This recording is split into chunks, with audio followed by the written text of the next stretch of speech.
Hello and welcome back to another week of Sambo iRacing. We've got a Formula Ford special for you this week. 13 top tips on how to improve in the Formula Ford, from the very technical through to some bits that you probably already knew but probably have forgotten, right through to some quality of life enhancements in the UI that you may not be aware of. Anyway, grab yourself a beer, get yourself nice and comfy, and let's start the guide. Tip 1, brake bias. What does it mean and how does it affect us driving the Formula Ford? Well, it's very simple, really. The percentage just denotes how much of the braking force of the entire car is allocated to the front brakes. So if we have 60%, which is the maximum that you can have in the Formula Ford, that means 60% of the braking power goes to the front and 40% to the rear. And if you have it the very minimum, which is 48%, that means 52% is going to the rear. Now, how does it actually help us or hinder us in the Formula Ford? Well, it's a fixed series, and it's one of the very few things that we can actually change on the car. And it's critical in terms of being a setup tool. It's all about getting the balance right. If you have too much front brake bias, as in this video here, what happens when you go and hit your brakes to their fullest, you're likely to understeer and you're not going to be able to turn into the corner because far too much of the grip of the front tires are being used for braking as opposed to actually rotating the car. The reverse is true. If you have too low a brake bias and more of it is on the wheels, you'll actually have a lot more braking force and you'll be able to turn very easily, but it will have the effect, as you can see right now, of applying a handbrake to the car and you're likely to spin it round. So the important thing is to try and find the sweet spot. The default that iRacing gives is a very safe 56%. I personally change mine immediately every time I get in a car and start at a track to 54%.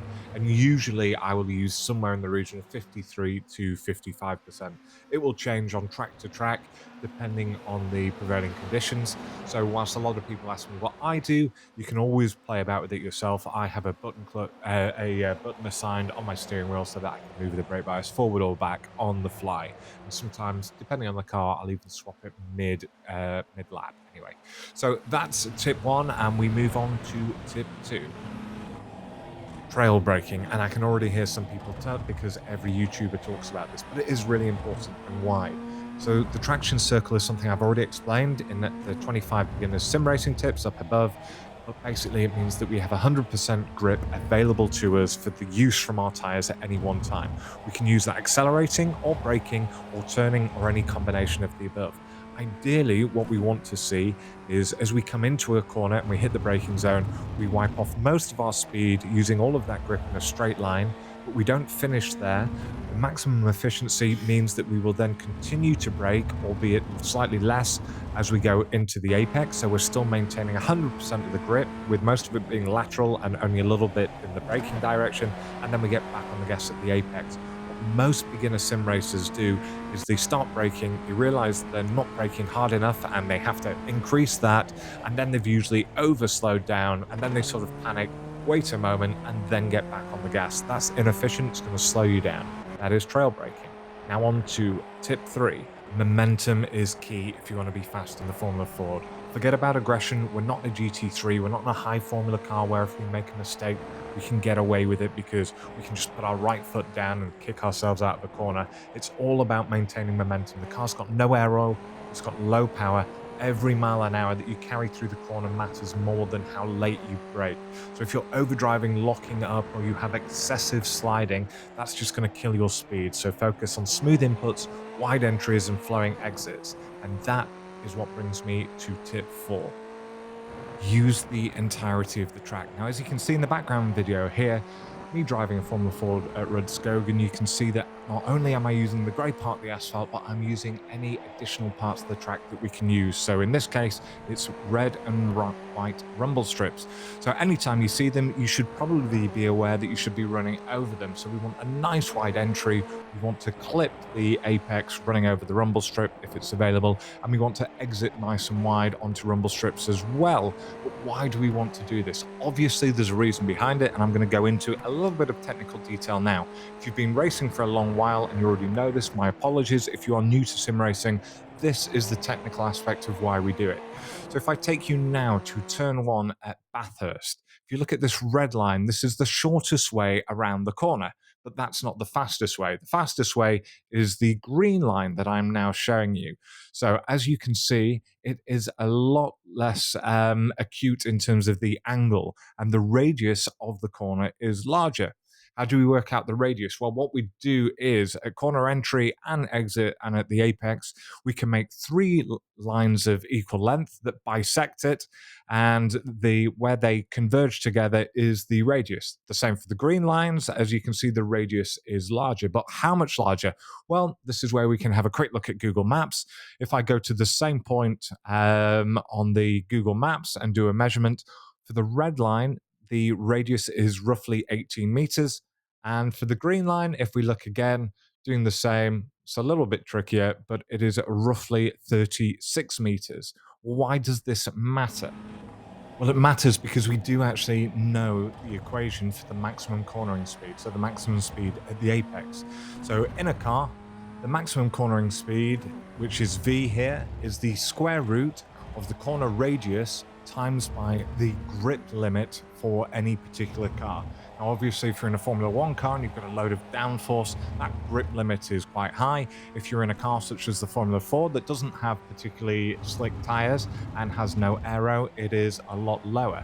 For the Formula Ford, in real life, the grip limit is between about 1.2 and 1.35 G. So G, not standing for grams, but for gravitational acceleration. So, when we talk about pulling high Gs, that's what it's talking about.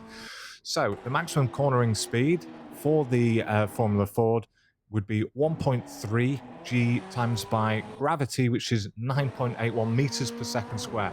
Don't worry about it too much, but we'll have a look now at what that does. So if we use the real SimWorld example above, where we're using the red line and the green line, the red line, the maximum speed that you would be able to take going on that smaller radius, taking the shortest route around the corner, is roughly 33.9 miles an hour. If we took the green line, we would be able to complete the same corner with a maximum apex speed of 48 miles an hour. In reality, you're never going to need to be this technical. What you can do, however, is simply open a test session on the centripetal circuit.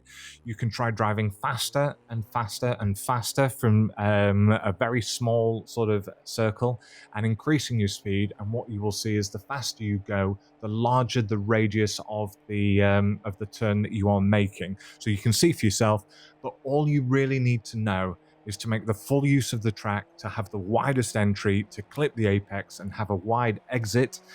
And that will allow you to go faster through a corner. So I promise I won't go into such technical detail again in the rest of this video. Tip 5, weight transfer and lift off oversteer. So in the Formula Ford, rotation comes from weight transfer, not from aero. So when you lift off the throttle or light trail braking, it shifts the weight forward to the front. This helps the car rotate the rear into the corners. But it's about balance. If you've got too much, you'll overload the fronts and you'll lose the rear. If you want to practice smooth, controlled inputs to make the car pivot naturally, it's subtle, but it is the key to being fast. Tip 6, defend the inside line. So defending in the Formula Ford is all about positioning, not blocking. If someone's close behind, take the inside line early, make it clear, force them to go the long way around. It's incredibly difficult to overtake on the outside in the Formula Ford, such as the lack of grip and the lack of power coming out of the corner. Be smooth about it. A late reactive move will get you penalized. The key is to make the corner awkward for the people behind without compromising your own exit. So hold the inside line, stay calm, make them work for it. Tip 7, active reset. Now I mentioned this on a previous video and I was absolutely astounded by the amount of people that weren't aware of what active reset was. Basically what it means is when you're doing a test session, you can choose a button where you can click it just before the start of the lap. And then anytime you have an off or you spin around, you can click another button and it will reset you back to the very start of the lap. It saves an awful lot of time. How to do it? Well, you go into the UI on the actual simulation itself, and then you would go to options, give that a click. Then you go down to control, give that another click. And then on the right-hand side, under other controls, as you can see here, there's active reset start position. You would pick a button on your steering wheel, give that a click, and then you want an active reset run. So that's where you would start all over again. You do that, you hit yourself done, you've got it all set up, and then you can practice to your heart's content. This is how I do my track guides. I set an active reset point just before the start finish, and it allows me to do it. Right, next one. Tip 8, button clutch, and why we should get rid of any driving age in terms of shifting gear. So I get asked under just about every single track guide whether or not I use auto blip, auto clutch. No, I use a manual button clutch. How to set one? Very easy. We're in the simulation UI. We go to options, and then we go to control once again. Then under in-car systems, you see there is an opportunity to have a second clutch. So you would just select a button on your steering wheel, and that would then become your clutch. So when it's pressed, you get 100% clutch. When you release it, it is zero clutch. That is what I do to be able to change gear. Why do I do it though? Well, when I started out sim racing, I read online and I was told by various different people that I raced with that if you use any of the auto settings, such as auto clutch or auto shift or auto blip, that iRacing actually penalizes you for doing so. So I just moved over to manually clutching, and then someone suggested a button clutch to me, and I started doing that. But for this video, I have done a test. So for manual clutch, for auto blip, and for auto shift, I did 5 laps for each on the exact same warm tires, i.e. tires that had already done 2 laps of Summit Point. Then I hit an active reset, sorry, and I did 5 laps for each single different type of shifting. Now, as you can see here, I then took the top 2 times, so my 2 best times of those 5 for each of them, and I've done an average here. So the fastest, without a shadow of a doubt, was the manual clutch at 114.8. In second place was auto blip in 115.126. In third place, just slightly behind, was 115.210 with auto clutch, and the slowest was auto shift at 115.263. So that's real world example of why it is faster. Tip 9, starts, and luckily for those of us that race the Formula Ford, there's nothing tricky about the way we need to start. Just put the clutch fully in, select first gear, absolutely hammer the revs to full. When it goes green, just release that clutch. You'll have a tiny bit of wheel spin, and then you'll get away. It may not be the fastest. Someone may tell me there is a faster way, but I've never lost a position doing it. And as you can see in this example here, I still managed to gain 3 or 4 places. Right, on to tip 10. Cold tyres, and cold tyres on the Formula Ford are incredibly unforgiving. They're probably the worst tyres on the entire sim in terms of offering very little grip at the start of a race, but we can use it to our advantage. Just make sure that you're gentle on your inputs, you are trying to foresee any eventuality and try and avoid becoming like this guy who I watched for when I was looking to get some B-roll, who had to make a late decision, a late move coming into T1. Didn't really do an awful lot, but look here, poor little guy ended up going on safari whilst everyone else was enjoying a motor race. Tip 11, watch to win. So the first thing I'd recommend watching would be watching top split versions of any series that you're racing. So to do that, you would just go to the schedule as you normally would, but rather than joining the race, if you look at this little blue bit in the middle, just click on that and it will give you the option to start spectating. You can then look at the existing races going on, click on the one that says top split, click on watch. It will then come up with the car. Again, you click continue on that, and it will load up as if it was loading up any normal session. What you should do then is, once you are loaded into the actual session itself, it will come out as being live straight away. And as you can see, as I loaded into this one, there was an immediate carnage. You then have the ability to watch the race from a TV camera or from any of the cameras, or you can click test drive, and then you can actually race yourself against the drivers that are already out there. Now, you'll be a ghost car, so you can't interact with them, but you will experience things such as gaining a draft and everything like that.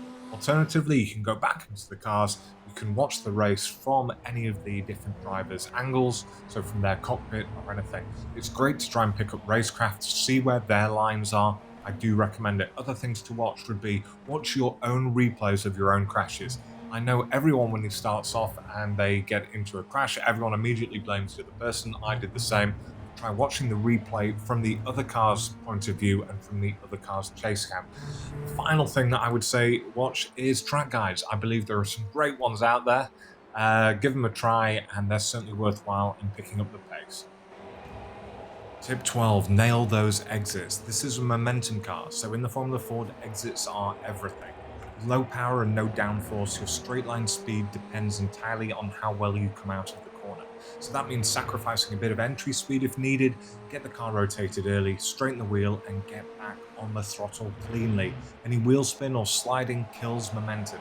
Think of the exit as the start of your next straight. The faster you get going there, the harder you are to catch.